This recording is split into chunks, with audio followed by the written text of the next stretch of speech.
Rebooting.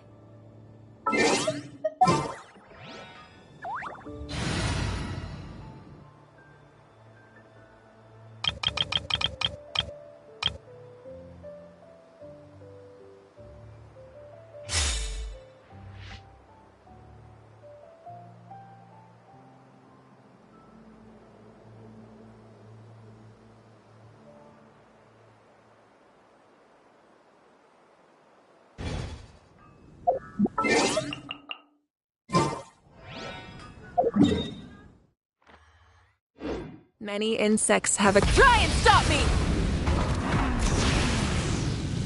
The sky and now.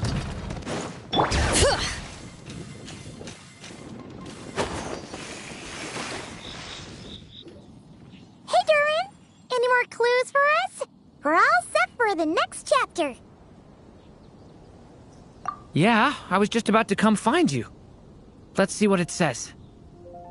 Now sprout to life the story's seeds, stirred by wind-born melodies. Then on that breeze the music leaves, fading into distant memories. Seek the place where wind and tale entwine, and once there, make 3 riddles into verse, and 3 melodies into song. For in poetry and song will this story start to blossom. Come on! Another riddle? All that talk about wind and melodies? What do you think the answer could be? Oh! Care to elaborate? Wind? Music? Poetry? Tone-deaf bards gotta know the answer. You mean Lord Barbados? Albedo introduced us when I first arrived in Mondstadt. I mean, someone like me was bound to catch his eye sooner or later. It's better that it's out in the open anyway. Now, how should we track him down?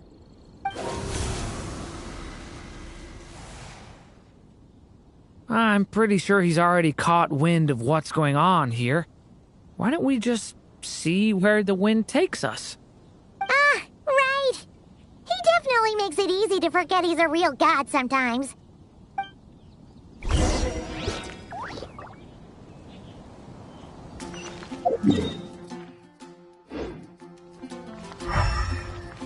Bring it!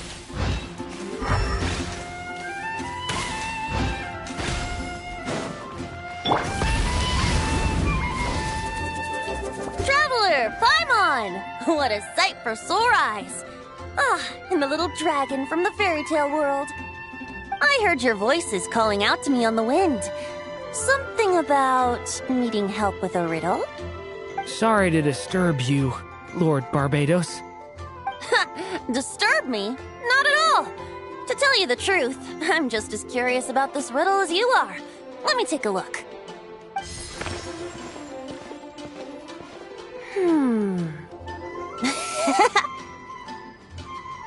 What is it? Did you figure out the answer? 3 riddles and 3 melodies. That sure takes me back. The answer you seek lies hidden in memory. Looks like running to Tone-Deaf Bard was the right call after all. Long ago, those mages came to Mondstadt, seeking to test their strength against mine. But I replied, let us make music, not war, and resolve our conflicts through song. So I strummed my lyre and sang them this verse.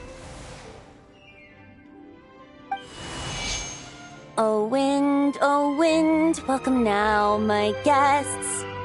Pass through verdant leaves unseen, where shape your formless self may take, and offer up a graceful scene, a fleeting gift for welcome's sake.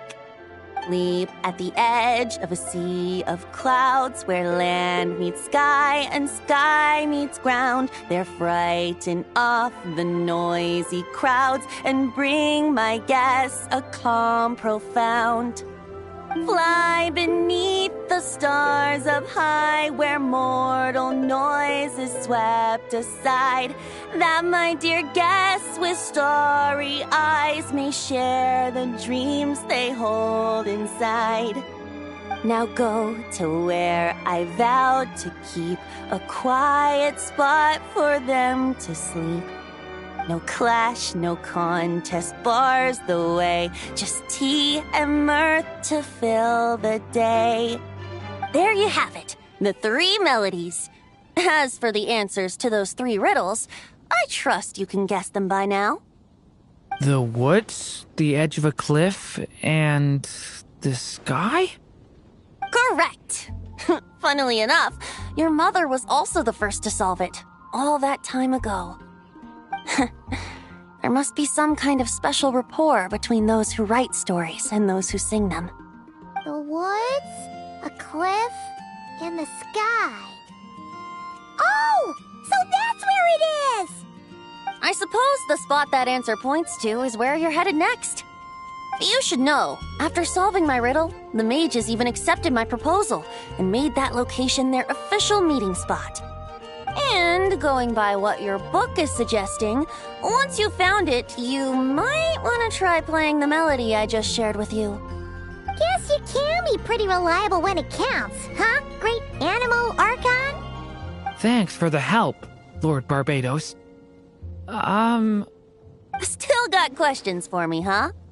Yeah, you must have read countless tales in your time, being a wandering bard and all. In your experience, why might an author consider a story unfinished? Unfinished? Well, I guess if there's something left to accomplish in the story, or, if the last line goes, "To be continued." Huh? Wow, your helpfulness lasted for like 1 second. In all seriousness, I would think the answer to that question lies in your mother's story itself. It's not my place to pry any further. All right then, we should get going.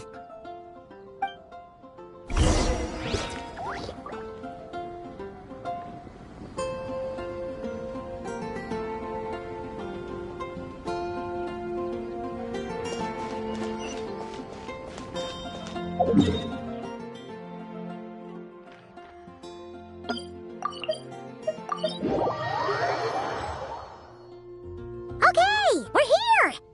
Now, we just need to play the 3 melodies, and we should be able to gather the memories for the next chapter, right?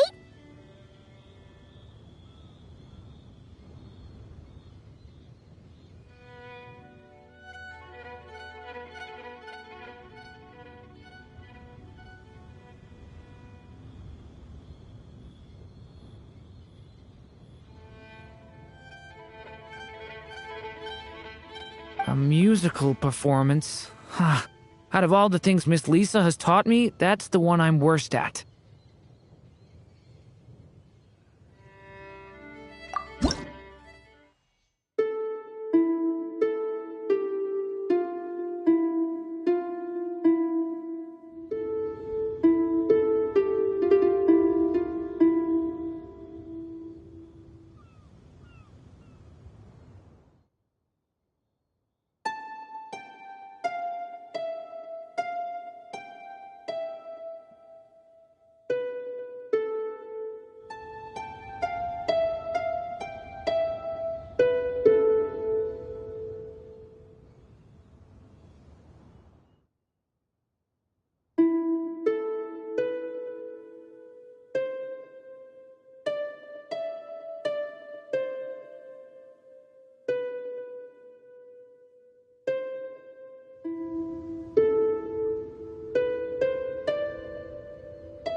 Even a war that shook the world could not halt the witches' gatherings. Yet even so, with the passing of time, 3 of their teacups no longer came to be set. The witches did not linger long in sorrow, for the Story Witch had brought glad tidings of her own. Born was her dragon child, safe and sound. Her fellow witches offered up their blessings, eagerly debating how to celebrate the child's birth.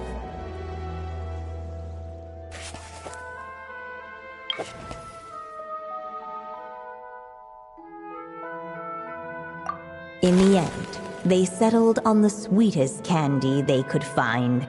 After all, what could be sweeter than the arrival of new life? And so, the witches' gathering turned into a birthday celebration.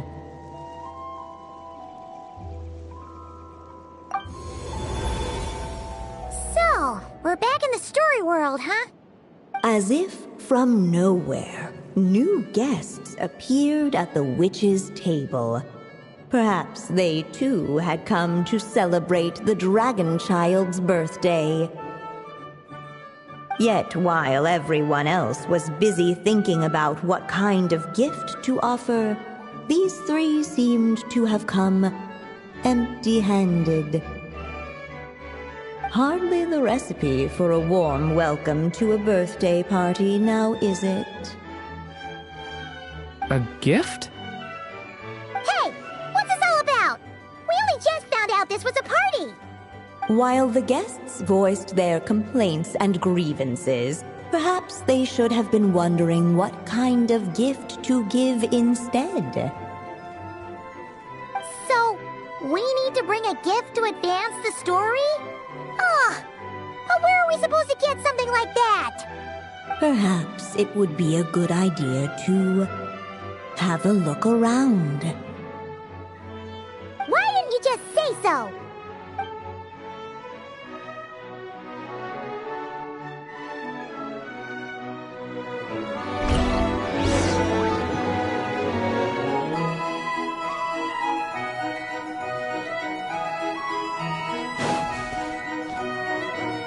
Hey! Could we use these as gifts, maybe? At last, the guests found something to give the dragon child. Guess that's a yes then. Which one should we go for? Still, the guests wondered what kind of gift might the little dragon really want. Should they put a warrior's sword in his hand and send him out on an unstoppable quest to save the world? Or perhaps a wandering hero's slingshot and the promise of a life of endless, uncharted adventure? Or maybe even a scholar's tome and the chance to take on all the world's unsolved mysteries. Okay. Wow. That's a lot of pressure all of a sudden. Oh yeah! Technically, we're actually picking a gift for you. So, which one would you prefer? You want me to choose? Wow, this feels kinda special. How come? For as long as I can remember, I've spent most of my time living in the stories my mother created. I always thought my mother had everything written out for me already, just like the toy figures in Constellation Metropole. What I wanted to do with my own future. That's something I've never really thought about. What did I want back then? This is the first time I've ever asked myself that question. Sounds like this is the perfect opportunity to answer it then. It's been a while since you left Simulanka, and after everything that's happened, it might be about time to start thinking about your future. Then let me give it some thought.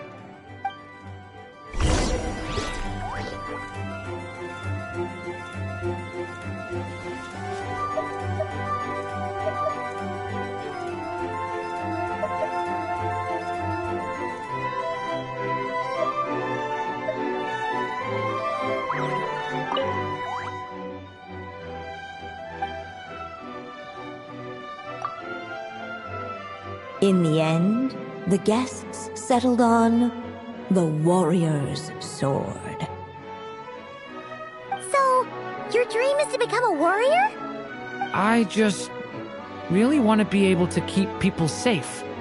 If my time in Nodcry taught me anything, it's that a lot of problems in this world can only be settled by strength of arms. As long as I can help people, that's enough for me. Really? But I don't think it's enough.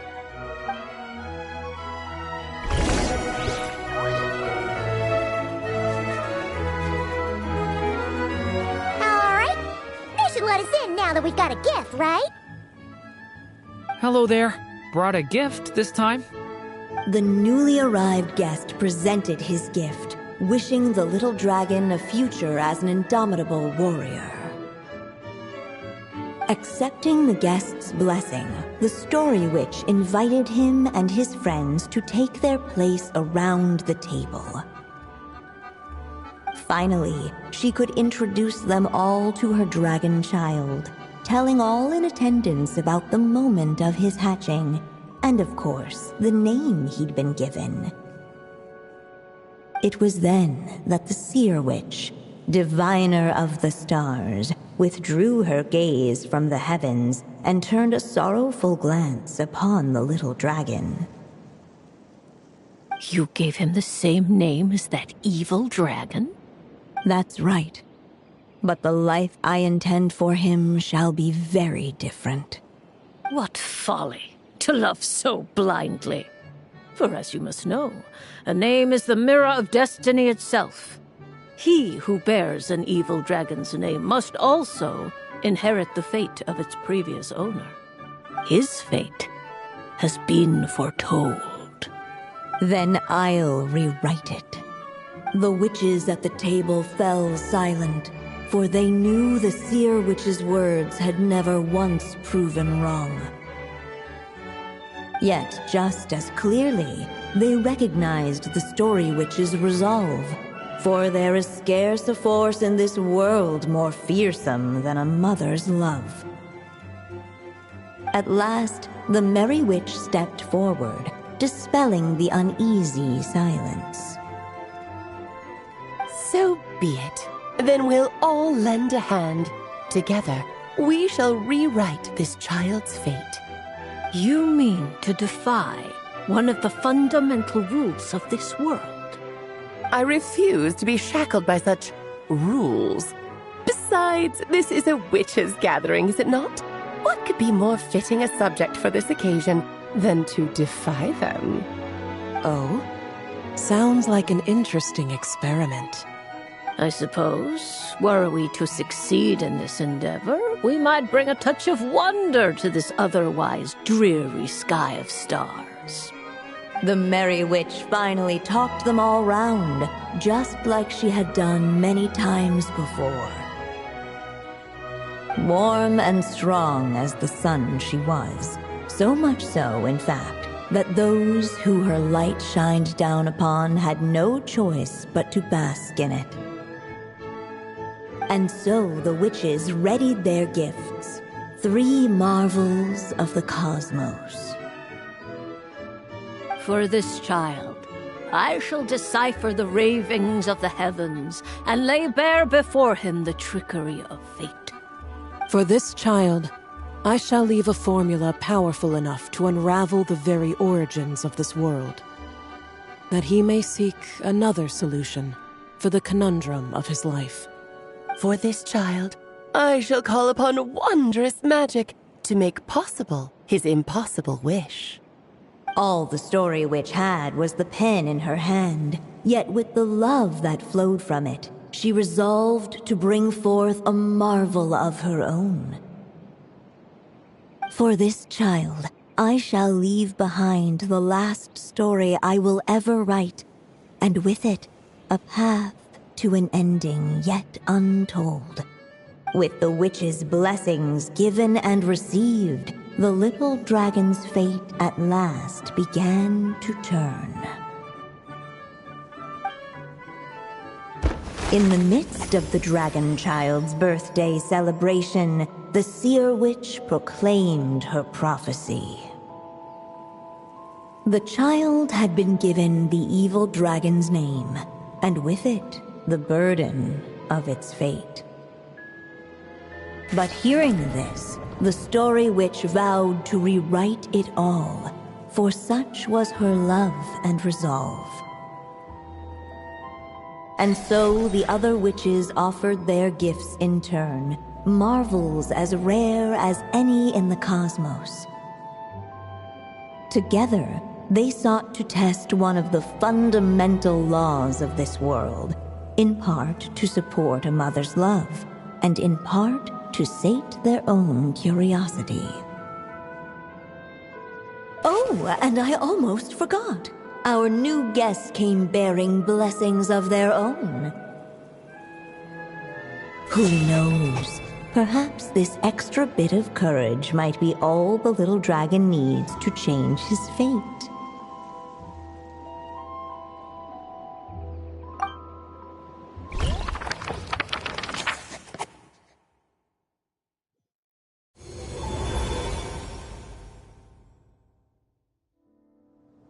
Yep. Looks like we've completed this chapter, too. Those witches in the story were the mages of the Hexen Circle, right?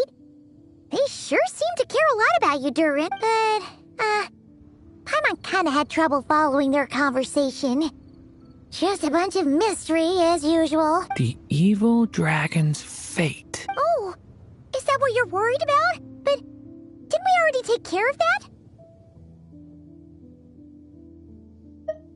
Ah, the mages must have had a hand in that, too. Also, I was just thinking, which part of the story are we even meant to be completing? Oh, it feels less like we're filling in the gaps and more like but we use the ink, right? And the book hasn't given us any more clues, so that... Yeah, I guess we're doing something right. Maybe I'm overthinking things. It's just... Anyway, thanks for all your help.